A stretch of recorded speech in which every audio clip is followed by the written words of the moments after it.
Hello guys, good morning and welcome back to my YouTube channel. So, inaya po ako nila. Oh yan. Inaya ako nila na mag-ano daw kami, museum de Davao. So dito lang yan sa may People's Park. Yan. So, I don't know. Open ba Sunday? Sure? Oh, so dito kami sa People's Park ngayon. Usually talagang dito ako nag-walk or nag-jog. So last night I was here. Natapos ko dito 21 kilometers and syempre ano lang ako walkathon kasi as you can see may mga tubig-tubig. So mahirap tumakbo lalo na dito sa mga area na may bricks kasi medyo madulas.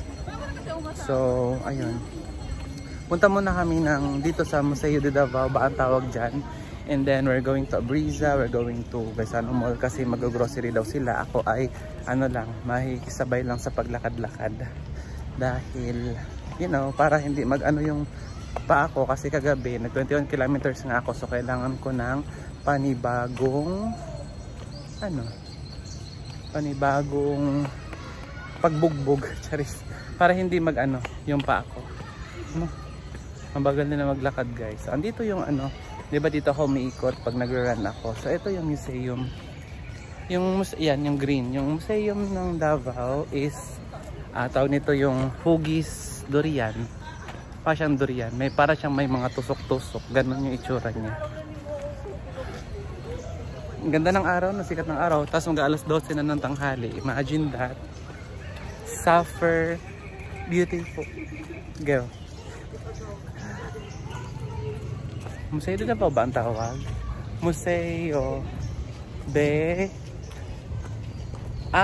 Davaoenyo, hindi de Davao.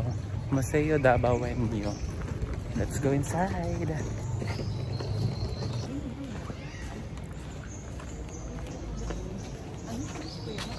Yeah. So Museo Davaoenyo, pambansang museo ng Pilipinas, National Museum of the Philippines. So, let's go. Pasok tayo. Charis. Sobrang go. Entrance. Admission is free. Pasok tayo.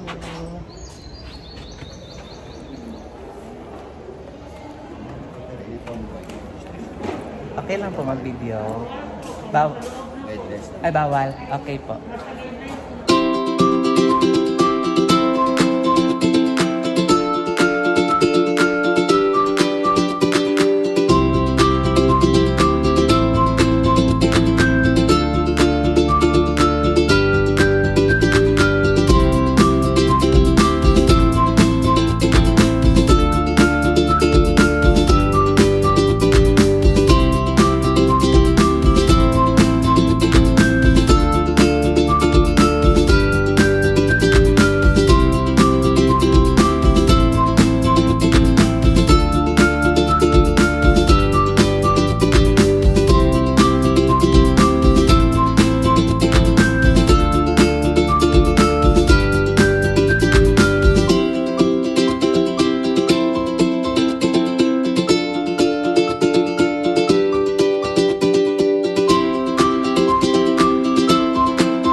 kami guys. I'm so sorry because taking videos is not allowed inside the museum.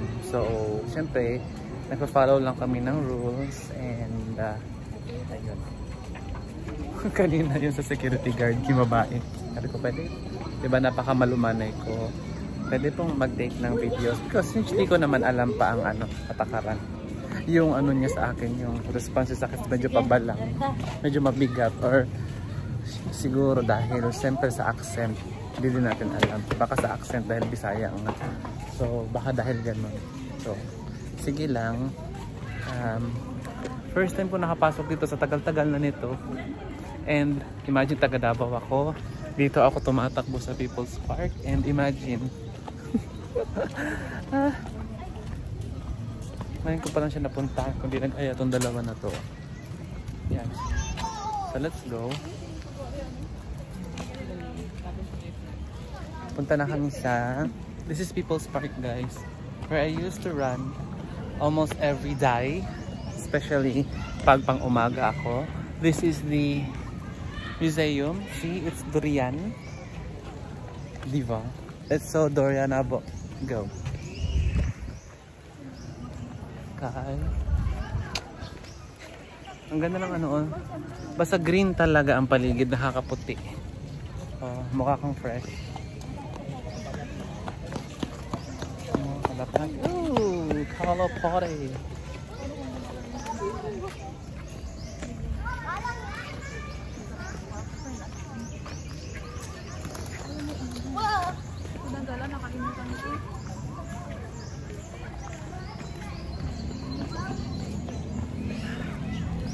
Paikot lang to. Yung isang almost half kilometer, yung isang buong ikot. Kasi parang meron siyang apat na parang laps. Laps yata ang tawag dyan. Basta apat na areas ng tatakbuhan mo. Patingnan natin ha. Ito ako sa inyo. So we have, may ring siya kumbaga. Meron siyang rings. As you notice, meron siyang mga rings. So first, second, third, fourth. 4 rings siya. So dito ako sa 4th ring tumatakbo. This one. This ring. This one, itong ring na to, pag tinakbo mo yan siya, that's 480 meters paikot. So syempre, pag doon ka sa maliit na ring, mas maliit din yung yung tawag nito? Yung area of responsibility. Yung area. So yun. Yan. So I'll just show you photos inside the museum kasi nga taking videos is not allowed but photos is okay. Maraming pasaway, as in sobrang daming pasaway doon sa loob kanina. Nakuha ng videos. Alam na nga nilang bawal. Kuha pa rin sila ng video. Diyos ko po. Apaka ng mga faithful. Apakapasaway ng mga faithful. Diyos ko, ang sarap. Ang sarap itulak kanina. Itong mga hindi taga Davao. Charis. Pasaway. Pag sinabing bawal, bawal. Wag nang Oh my God. And the Durian Valley Tea. Let's go. Labas na kami. Tara na. Let's go. I'm hungry.